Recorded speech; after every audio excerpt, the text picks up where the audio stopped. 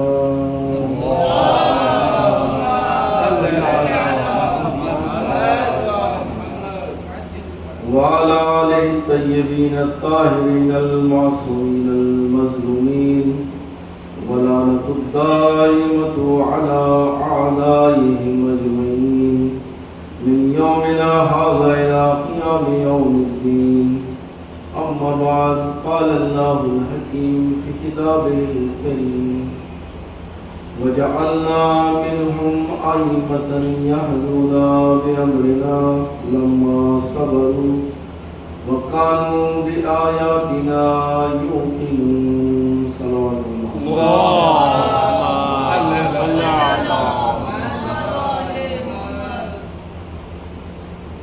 حضرات گرامی، کل ارشاد جناب رب العزت ہو رہا ہے کہ جب انہوں نے صبر کیا اور ہماری آیات پر یقین رکھتے تھے تو ہم نے انہی میں سے ائمہ بنائے اور وہ ہمارے امر سے ہدایت کرتے ہیں. امامت کے موضوع پر گفتگو چل رہی تھی. امامت وہ منصب الہی ہے کہ جس کو اللہ نے انسانوں کی ہدایت کے لیے بھیجا ہے اور بنایا ہے، اور اللہ نے اس حق کو اپنے لیے محفوظ رکھا ہے. قرآن کریم میں دوسری جگہ ارشاد ہوتا ہے کہ انا علینا للہدی و انا لنا للآخرۃ والأولى. پروردگار تین تاکید کے ساتھ یہاں پہ کہہ رہا ہے کہ ہدایت کی ذمہ داری ہماری ہے. ہمارے یہاں یعنی امامیہ کے یہاں اور شیعہ عقائد کے مطابق 1400 سال سے امامت کی تعریف ایک ہی ہے اور مصادیق بھی ایک ہی ہیں. اور جو ہمارے یہاں امامت کے مصادیق پائے جاتے ہیں وہ صرف ہمارے منابع پہ نہیں ہیں، بلکہ علماء اسلام نے بھی اس کا اقرار کیا ہے اور اپنی کتابوں میں اس کو جگہ دی ہے. جیسا کہ صحاح ستہ میں ہے، رسول اکرم صلی اللہ علیہ وآلہ وسلم نے ارشاد فرمایا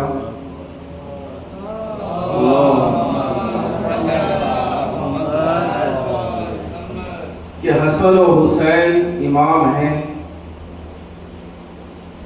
قاعدہ اور قائمہ، چاہے وہ بیٹھے ہوں یا کھڑے ہوں. لفظی معنی تو یہی ہے، لیکن اس کا مطلب یہ ہے کہ چاہے وہ صلح کریں یا قیام کریں. تو لہٰذا جو ہمارا عقیدہ امامت ہے وہ 1400 سال سے اس میں کوئی تبدیلی نہیں آئی ہے. اس کے مصادیق بھی، اس کا مفہوم بھی، اس کی تعریف بھی اپنی جگہ پر موجود ہے. لیکن برادران اسلامی نے جیسے جیسے مصلحتوں کو سمجھا اور مصلحتیں تبدیل ہوتی رہیں، ان کے یہاں پر امامت کی تعریف اور اس کے مصداق تبدیل ہوتے رہے.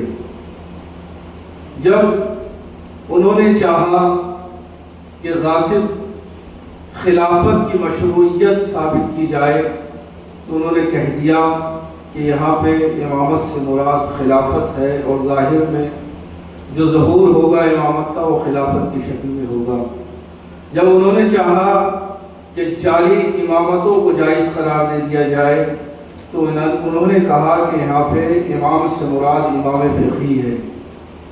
جب انہوں نے چاہا کہ جبر و استبداد کی بنیاد پر تخت حکومت پر قابض ہونے والے بادشاہوں کو مشروعیت دے دی جائے، تو انہوں نے کہہ دیا کہ یہاں پہ امامت سے مراد ملوکیت اور بادشاہت ہے، اور ملوکیت اور بادشاہت بھی وہ نہیں کہ جس کو قرآن نے بیان کیا ہے، خلافت بھی وہ نہیں جس کو قرآن نے بیان کیا ہے، امامت بھی وہ نہیں جس کو قرآن نے بیان کیا ہے، بلکہ لوگوں کا بنایا ہوا خلیفہ، لوگوں کا بنایا ہوا امام اور لوگوں کا بنایا ہوا بادشاہ، یہ جبر و استبداد کی بنیاد پر تخت حکومت پر قابض ہونے والا بادشاہ۔ لیکن ہم امامیہ کے نزدیک اور شیعوں کے نزدیک 1400 سال سے امامت کی تعریف ایک ہی ہے اور مصداق بھی ایک ہی ہے۔ لیکن سوال یہاں پہ پیدا یہ ہوتا ہے کہ جیسا کہ میں نے اپنی تمہیدی گفتگو میں کہا تھا کہ اللہ نے سیاسی نظام کے طور پر ہم کو جو نظام دیا ہے وہ نظام امامت ہے، یعنی زمانے کا امام مسلمانوں کے دنیاوی امور پر بھی اور دینی امور پر بھی حاکمیت رکھتا ہے نبی کی جانشینی میں۔ اب سوال یہاں پہ یہ پیدا ہوتا ہے کہ خارج میں اگر دیکھا جائے تو ہمارے اماموں نے حکومت کہاں کی ہے؟ کیا ہمارے اماموں نے حکومت کی ہے؟ امام علی علیہ السلام کی حیات کا کچھ عرصہ چھوڑ کر اگر دیکھا جائے تو کسی امام نے ظاہری حکومت نہیں کی ہے۔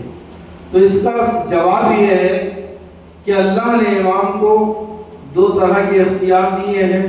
ایک تکوینی اختیار ہے کائنات کے اوپر کہ جس کو امام سے کوئی سلب نہیں کر سکتا، لیکن جو امام کا تشریعی اختیار ہے اللہ نے اس کو نعمت کے طور پر رکھا ہے، یعنی حاوی برحق زمانے میں آتا ہے، دنیا میں آتا ہے اور اپنی شناخت کراتا ہے۔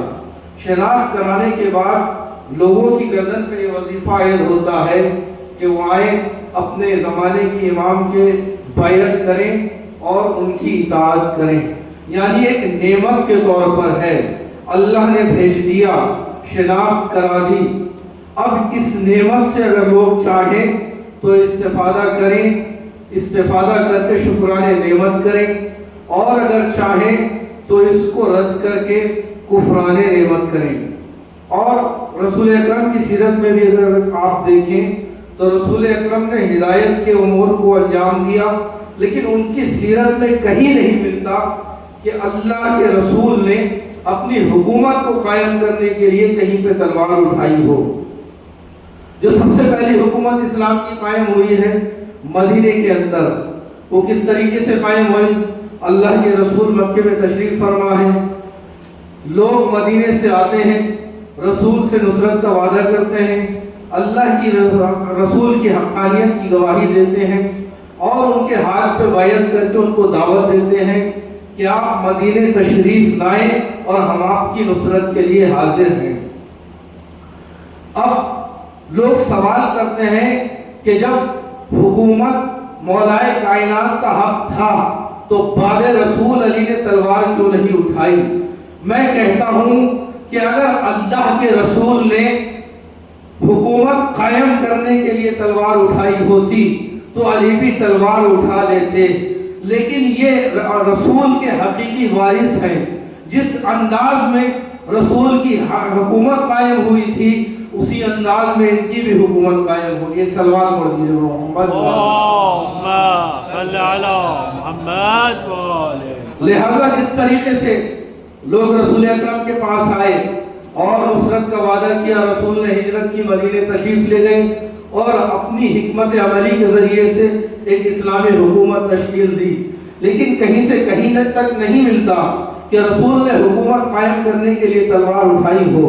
ہاں، مسلمانوں کے دفاع کے لیے بعد میں تلوار اٹھی ہے، مسلمانوں کے حقوق کے دفاع کے لیے تلوار اٹھی ہے، لیکن کہیں پہ رسول نے حکومت قائم کرنے کے لیے تلوار نہیں اٹھائی۔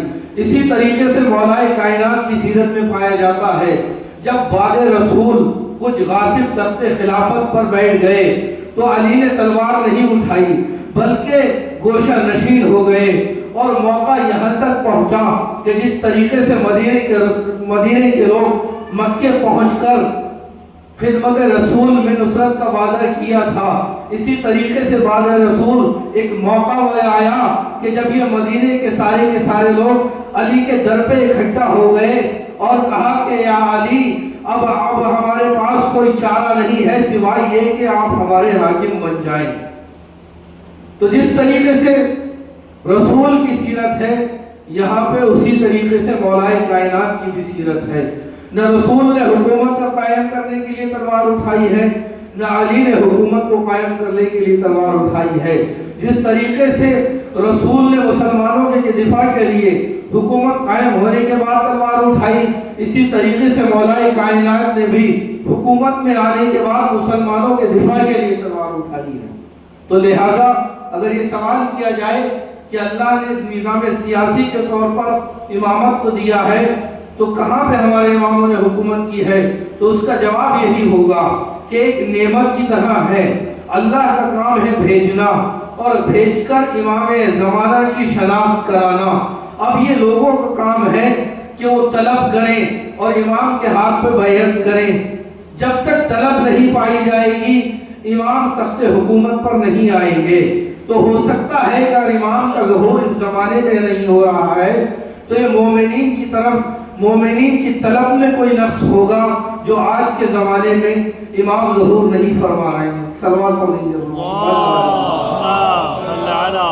محمد وآل محمد۔ عزیزان گرامی قدر، اللہ نے ایک نعمت کے طور پر رکھا ہے، اور جیسا کہ مولا کائنات نے کہا کہ میرے بھائی طالوت کے واقعے میں تدبر کیا کرو، کیونکہ اللہ نے اس کے اندر ہماری امامت کی نشانیاں رکھی ہیں۔ اور میں نے کل آپ کی خدمت میں واقعہ پیش کیا تھا کہ اللہ نے مبعوث کیا جناب طالوت کو ان کی قوم بنی اسرائیل کے اوپر۔ لوگوں نے اشکال کیا کہ اس سے زیادہ تو ہم رکھتے ہیں، تو اللہ کے رسول نے کہا جناب شمویل نے کہ اللہ نے اس کو تم سے زیادہ علم دیا ہے اور تم سے زیادہ قوت اور طاقت دی ہے۔ اب یہ قوت اور طاقت تین طرح کی ہوتی ہے، ایک فطری ہوتی ہے، ایک کسبی ہوتی ہے اور ایک الہی ہوتی ہے۔ فطری علم اور قوت کیا ہے کہ پروردگار اپنی مخلوقات میں اس مخلوقات کی سرشت میں اس کو ودیت کر دیتا ہے تاکہ یہ دنیا کے اندر اپنی زندگی کو تکامل تک پہنچا سکیں۔ مثال کے طور پر جب کسی حیوان کا بچہ پیدا ہوتا ہے تو اس کو یہ سکھانے کی ضرورت نہیں ہوتی کہ اس کو اپنا رزق کہاں سے حاصل کرنا ہے اور کس طریقے سے حاصل کرنا ہے۔ جب ایک بکری کا بچہ پیدا ہوتا ہے تو کچھ ہی گھنٹے میں وہ مخزن رزق کو پہچان لیتا ہے اور اپنی ماں کا دودھ پینا شروع کر دیتا ہے، کوئی اس کو سکھاتا نہیں ہے۔ یہ وہی علم ہے جو اللہ نے حیوانات کی سرشت میں ودیت کیا ہے، اور اس کی ایک محدودیت ہوتی ہے۔ جس طریقے سے پروردگار نے شیر کے اندر یہ قوت رکھی ہے اور یہ شناخت رکھی ہے کہ وہ اپنے شکار کو پہچانے اور اپنی طاقت کے ذریعے سے اس کا شکار کرے۔ شکار کر تو سکتا ہے شیر، لیکن اپنی اس طاقت کو کسی دوسری جگہ استعمال نہیں کر سکتا کیونکہ اس میں محدودیت پائی جاتی ہے۔ اللہ نے جس مقصد سے اس کو ودیت کیا ہے اس کا وہ وہیں پہ استعمال کر سکتا ہے۔ دوسرا علم اور طاقت ہوتی ہے جس کو ہم کسبی کہتے ہیں، اور یہ انسانوں کے ہاں پائی جاتی ہے۔ پروردگار نے کیا کہا کہ ہم نے تم کو تمہاری ماؤں کے بدن سے اس حال میں نکالا کہ تم کچھ نہیں جانتے تھے، لا تعلمون کی منزل میں ہے۔ اور دوسری جگہ کہا کہ خلق الانسان ضعیفا، انسان کو ضعیف خلق کیا گیا ہے، ضعیف پیدا کیا گیا ہے، یعنی وہ نہ وہاں سے علم لے کر آتا ہے اور نہ قوت لے کر آتا ہے۔ تو یہ انسان کے پاس جو علم اور طاقت ہوتی ہے وہ کسبی ہوتی ہے، یعنی جب اس کائنات میں آ گیا اور تکامل کی منزلوں کو طے کرتا ہوا آگے بڑھا تو اس نے علم بھی حاصل کیا اور قوت بھی حاصل کی۔ لیکن انسان کے یہاں بھی محدودیت پائی جاتی ہے۔ انسان کتنا ہی بڑا عالم کیوں نہ ہو جائے لیکن علم پروردگار کے سامنے اس کے علم میں محدودیت پائی جاتی ہے، اور اللہ کی طاقت کے سامنے اس کی طاقت میں محدودیت پائی جاتی ہے۔ انسان کتنا ہی بڑا باڈی بلڈر کیوں نہ ہو لیکن اس کی طاقت ایک جگہ آ کر کے ختم ہو جاتی ہے، ایک عمر کے ساتھ ڈھل جاتی ہے۔ اب یہ تیسرا علم اور قوت ہے جس کو ہم علم الہی اور قوت الہی کہتے ہیں. اس کی نہ کوئی محدودیت ہے نہ کوئی اس کی حدود ہے. جہاں تک اللہ کا اختیار ہے وہاں تک یہ طاقت پائی جاتی ہے. جہاں تک اللہ کا علم ہے وہاں تک یہ علم پایا جاتا ہے. البتہ اللہ کے اختیار میں یہ ہے کہ وہ جہاں چاہے اپنی طاقت کو استعمال کرے, جہاں چاہے اپنے علم کو استعمال کرے. اور اللہ اس علم اور طاقت کو اپنے خاص بندوں کو عطا کرتا ہے. جس طریقے سے اللہ نے جناب طالوت کو عطا کیا. اور اگر اس مظہر کو دیکھنا ہے, اللہ کے مظہر علمی کو دیکھنا ہے اور اللہ کی قوت کے مظہر کو دیکھنا ہے, تو آئیے مولا کائنات کو دیکھتے ہیں. آپ نے ارشاد فرمایا لوگ کشف الغطا مصدت و یقینا, کہ اگر علی کے سامنے سے سارے حجابات ہٹا دیے جائیں تو علی کے یقین میں کوئی اضافہ نہیں ہوگا. اور اگر الہی قوت کو دیکھنا ہے تو جب روز خیبر علی سے کسی نے سوال کیا کہ یا علی, جس دروازے کو 40 لوگوں سے زیادہ مل کر بند کرتے ہیں, 40 لوگوں سے زیادہ مل کر کھولتے ہیں, آپ نے اس کو کس طریقے سے اپنے ہاتھ پہ اٹھا لیا؟ تو علی نے پلٹ کر جواب دیا کہ میں نے اس دروازے کو جسمانی قوت سے نہیں اٹھایا, روحانی قوت سے اٹھایا ہے. ایک صلوات پڑھ لیجیے.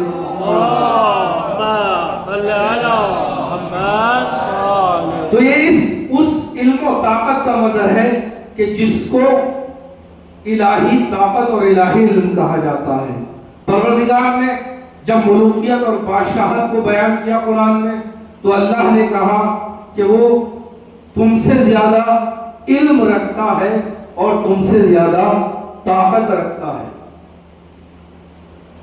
عزیزان گرامی, کل جب جناب شمویل نے ان لوگوں کے سامنے بیان کیا کہ اللہ نے جناب طالوت کو تم پر ملک اور بادشاہ مقرر کیا ہے, تو انہوں نے اشکال کیا.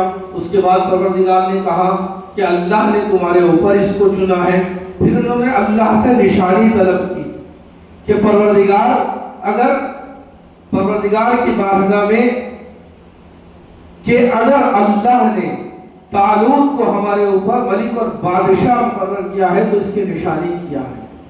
جناب شمویل نے کہا کہ اللہ نے نشانی کے طور پر یہ عطا کیا ہے کہ اگر یہ اللہ کی طرف سے ملک اور بادشاہ ہے تو تابوت سکینہ آ جائے گا اور اس میں موسیٰ اور ہارون کی ذریت کی نشانیاں ہوں گی. اب یہ تابوت سکینہ کیا ہے؟ تابوت سکینہ وہ تابوت ہے کہ جب مادر موسیٰ نے ایک صندوق بنایا اور اس صندوق میں جناب موسیٰ علیہ السلام کی حفاظت کے لیے جناب موسیٰ کو دریائے نیل میں چھوڑ دیا, اور اس صندوق کے ہی کے ذریعے سے, اس تابوت کے ذریعے سے جناب موسیٰ قصر فرعون تک پہنچے. اور قصر فرعون میں جب پہنچے تو جناب موسیٰ کو باہر نکال لیا گیا. اللہ نے اس تابوت کو نشانی کے طور پر رکھا اور شاعر الہی میں قرار دیا, اور اللہ نے اپنی نشانیوں میں رکھا. اب میں یہاں پہ عرض کرنا چاہوں گا کہ اگر اللہ اپنے کسی خاص بندے کو بچپن کے عالم میں کسی تابوت میں کچھ دیر کے لیے رکھ دے تو اللہ اس کو اپنی نشانی اور اپنے شاعر میں قرار دیتا ہے. اللہ نے وہ زمین کا عالم کیا ہوگا کہ جس میں خود معصوم کا جسم موجود ہو. تو اب لوگ ہم سے سوال نہ کریں کہ تم امام حسین کے روزے کی تعظیم کیوں کرتے ہو, تم شہدائے کربلا کے مزارات مقدس کی تعظیم کیوں کرتے ہو. اللہ اگر اپنے کسی خاص بندے کو مختصر سے وقت کے لیے کسی تابوت میں رکھ دیتا ہے تو اپنی نشانیوں میں قرار دیتا ہے, تو کیا جس میں معصوم کا جسد موجود ہوگا وہ اللہ کی نشانی نہیں ہوگا؟ تو لہذا ارشاد ہوا کہ نشانی کے طور پر وہ تابوت آئے گا. اس تابوت کا قصہ یہ ہے کہ جب جالوت نے قوم بنی اسرائیل پہ حملہ کیا تو یہ تابوت قوم بنی اسرائیل کے پاس موجود تھا نشانیوں میں سے, اور وہ اس کا تقدس کرتے تھے اور اس کا احترام کرتے تھے. لیکن گزرے ہوئے زمانے کے ساتھ ساتھ بنی اسرائیل نے اس کا احترام تھوڑا کم کر دیا تھا, جس کے نتیجے میں ان پر بلائیں نازل ہونے لگی, ظلم کا شکار ہونے لگے, اور جب جالوت نے حملہ کیا اور دیکھا کہ اس تابوت کا احترام کرتے ہیں تو اس کو اٹھا کر اپنے ساتھ لے گیا. لیکن جب جالوت جو کنعان کا رہنے والا تھا اس تابوت کو اٹھا کر اپنے ساتھ لے گیا تو اس کے نتیجے میں اس پر بھی بلائیں نازل ہونے لگی. جب بلائیں نازل ہونے لگی تو اس نے چاہا کہ اس تابوت کو اپنے آپ سے دور کر دے.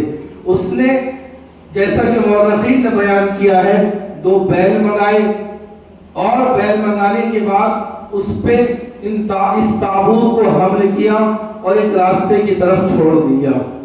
یہ وہی وقت تھا کہ جب جناب شمویل طالوت کے بارے میں اپنی قوم سے گفتگو کر رہے ہیں. اتنے میں دیکھا گیا کہ وہ تابوت بنی اسرائیل کے پاس پہنچ گیا. جب اس تابوت کو کھولا گیا تو دیکھا کہ اس میں ذریت ہارون اور ذریت موسیٰ علیہ السلام کی نشانیاں موجود ہیں. اب جب یہ جالوت لشکر لے کر آ گیا جنگ کے لیے تو اس نے اپنی طاقتیں اکٹھی کرنا شروع کی اور اس میں ایک ایسے مرد کو لے کر آیا کہ جس کا تعلق جناب قوم عاد سے تھا. قوم عاد کیا ہے؟ قوم عاد وہ قوم ہے کہ جو عام انسانوں سے قد میں اور اپنی طاقت میں 10 گنا زیادہ تھے اور اپنی اس طاقت اور قد کی وجہ سے وہ پہاڑوں میں زندگی گزارا کرتے تھے. یعنی پہاڑوں کو کاٹتے تھے, اس میں مکانات بناتے تھے اور اس میں زندگی گزارتے تھے. لیکن جب یہ اپنی طغیانی پہ اتر آئے تو اللہ نے ان پہ عذاب نازل کیا اور یہ سارے کے سارے ہلاک ہو گئے. لیکن جب عذاب آیا تھا تو اس میں سے ایک بچہ نابالغ تھا اور وہ کسی کام سے اس مقام سے باہر گیا ہوا تھا جہاں پہ عذاب نازل ہوا, جس کی وجہ سے یہ بچہ بچ گیا.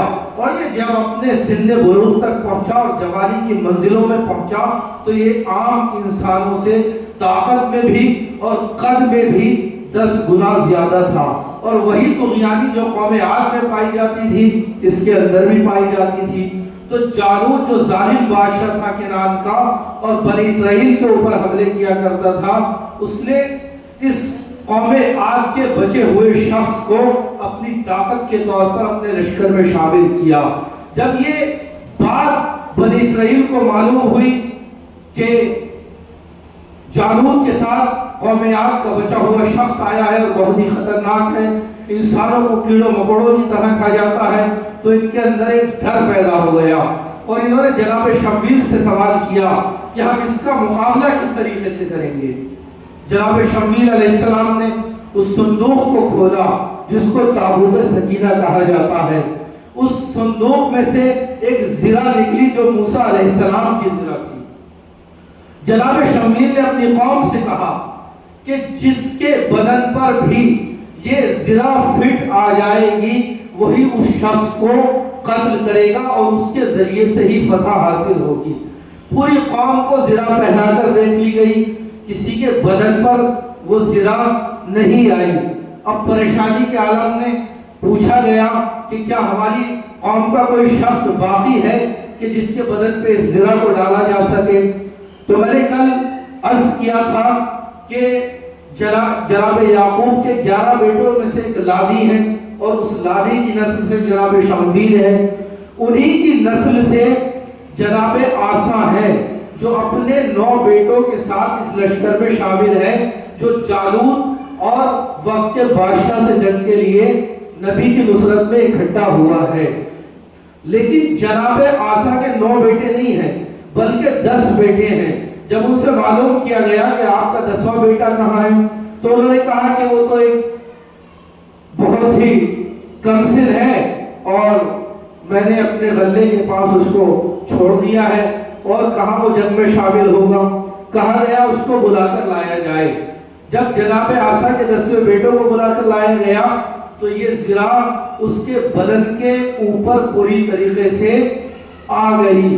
پھر کہا گیا کہ یہی وہ شخص ہے کہ جو اس انسان کو قتل کرے گا, اور جس شخص کے بدن پر یہ زرہ آئی ان کا نام تھا جناب داؤد علیہ السلام. صلوات پڑھیے اللهم صل على محمد وآل محمد.